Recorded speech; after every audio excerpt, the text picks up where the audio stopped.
Hello and welcome. If you're here, it's likely because you're living with the daily reality of neuropathy, the burning, the tingling, the numbness, the fear of falling.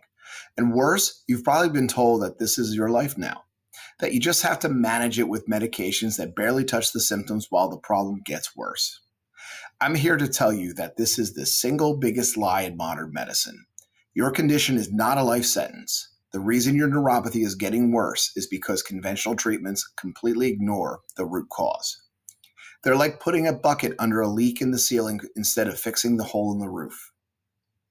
The true cause of most neuropathy is a vicious cycle I call the destructive trio: out of control blood sugar, chronic inflammation, and massive oxidative stress.